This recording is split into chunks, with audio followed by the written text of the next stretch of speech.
বুঝতে পারছি না দাদা। এই উচ্চ মাধ্যমিক শুরু হয়ে গেল দাদা। কিন্তু কিরকম উচ্চ মাধ্যমিক ফার্স্ট সেমিস্টার এমসিকিউ এক্সাম দাদা।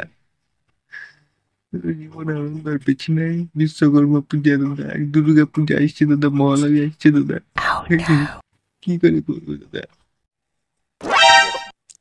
আরে ভাই ভাই ভাই ভাই, কানিস না, এত ইমোশনাল ফুল না, ঠিক আছে? এত ইমোশনাল ফুল কেন হচ্ছিস? এত ইমোশনাল ফুল হোস না। এই দুর্গা পুজো কি বললি? দুর্গা পুজো, বিশ্বকর্মা পুজো, এই আনন্দে আনন্দে মানে পার করে দে, আরামসে পাস হয়ে যাবি। এই যে এইচএস ফার্স্ট দাও, এটাতে পাস না হলে পরেরটা তো পাস হয়ে যাবি। না না না, পাস হবে, পাস হয়ে যাবে। না এটা তো, আচ্ছা ফার্স্ট সেমিস্টার, এটাতে পাস হতে হবে। দুটোতে পাস হয়ে যাবি, চিন্তা নেই, মানে পাস করে যাবি, আনন্দে আনন্দে পাস করে যাবি, ঠিক? হ্যাঁ, ঠিক আছে। তো বেস্ট অফ লাক তোদেরকে, চল। আচ্ছা ভাই, একটা কথা বলি। আমরাও 12 পাস করেছি। ভাই সাহেব, এখনকার যত জেনারেশন বাড়ছে, এই তো জেনারেশনের নাম ফুল হওয়া উচিত। সালা এত ইমোশনাল ফুল, এত ইমোশনাল ফুল, আস্তে আস্তে ইমোশনাল ফুল হতে হতে সব ফুল হয়ে যাবে, full. Full generation. Not Gen Z, not बाल, नॉट क्या बालाजी, सॉरी, बीटा जी, अल्फा, अल्फा जी, जो सब जी जी, जेन जी, अल्फा जी, बीटा जी, ফিটা জি, जो सब রিদমিক টাইপ জেনারেশন আছে না, এগুলো হাঁটিয়ে দেয়। আস্তে আস্তে জেনারেশন ইমোশনাল ফুল হতে হতে ফুল ফুল ফুল ফুল জেনারেশন হবে, ঠিক আছে? ভাই এটা এখন ফ্যাক্ট হয়ে গেছে ভাই, রিয়েলি।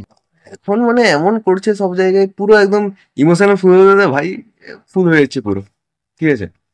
সালা আমাদের দম ফাটতো আমাদের মেন পরীক্ষাগুলো দিতে, মানে কি ফেল করি পাস করি কোনো চিন্তা নেই, আর এটাতে পাস করতে হবে এমন নিয়ম করে দিয়েছে। একটা কথা এতদিন বুঝতে পারছি, ওই স্যার ঠিকই বলতো, যত জেনারেশন বাড়ছে তত এক্সামটা কঠিন হচ্ছে, পুরো কঠিন হয়ে যাচ্ছে এক্সামটা, ঠিক আছে? স্যার বলতো আমাদের সময় তো পুরো বড় কোশ্চেন, পুরো এই কোশ্চেন। হ্যাঁ, কি হতো বড় কোশ্চেনের সুবিধা কি? মুখস্থ বিদ্যা চালিয়ে দাও, ম্যাথের কোনো ফর্মুলা আছে, ফর্মুলাটা পুট করে খালি ফর্মুলাটা লিখে দাও, নাম্বার দিয়ে দেবে, ঠিক আছে? ওসবের কোনো চিন্তা নেই, পুরো চালিয়ে দেবো ম্যাথ। ওই ওই জেনারেশন যদি টাইম মেশিনে যাবো, দাদা কি করবো, ঠিক আছে? পড়বো না, জাস্ট কি আছে গল্প পড়ে পড়বো, বানিয়ে বানিয়ে সব বিজ্ঞান টিজ্ঞান থেকে শুরু করে সব বানিয়ে লিখে দেবো। যাই হোক, কোনো সূত্র, কোনো কিছু না হবে, সূত্রটা এক পাতা লিখে দেবো, কোয়েশ্চেনটা লিখে দেবো, ওটাকে টেনে টুনে টেনে টুনে মোটামুটি পাস তো হয়ে যাবে কোনো রকমে। পাসের ব্যাপারটাই মেন এখন। আর এখন তো পাস করাও কঠিন হয়ে গেছে। শর্ট কোশ্চেন এমন জায়গা থেকে দিয়ে দিচ্ছে যে টিচারও নিজে খুঁজে পাচ্ছে না। যারা বোর্ড থেকে কোশ্চেন করছে তারা নিজেও জানে না তারা কি কোশ্চেন করছে। তো এই হচ্ছে, বাট চিন্তা নেই। এ আমরা সব সবার দাদা দিদি, আমাদের উপরে একটা দিদি বসে আছে, ঠিক আছে? সেই দিদি সবার দেখবে, মাস্টারদের দিদি, আমাদের দিদি, সবার দিদি। সেই দিদি থাকতে চিন্তা কিসের? সেই দিদি স্টুডেন্টদের সমস্ত চোখের জল মুছিয়ে দেবে। সেই দিদি সবাইকে শিল্প দেয় আর কি। হুম। তো সেই দিদি থাকতে চিন্তা নেই। সেই দিদি ছিড়দাবাদ, ছিড়দাবাদ, ছিড়দাবাদ।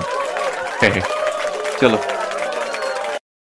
সো হ্যালো গাইজ, আমার নাম রাজদীপ, অ্যান্ড চ্যানেলটার নাম পাল্টে দিয়েছি, সেটা হচ্ছে গিয়ে মিক্সচার এক্সপ্লোরার রাজদীপ। সো ভিডিওগুলো কেমন হচ্ছে, অ্যান্ড লাইক কমেন্ট শেয়ার করে দিও, অ্যান্ড লাইকস করে দিও। সবাই ভিউজ দেখছো, লাইকস করছো না, লাইকস করলে সাপোর্ট বাড়বে। সো লাইকস করে দিও, অ্যান্ড এভাবে সাপোর্ট করতে থাকো, আরও এরকম ভিডিও বানাতে পারি যাতে।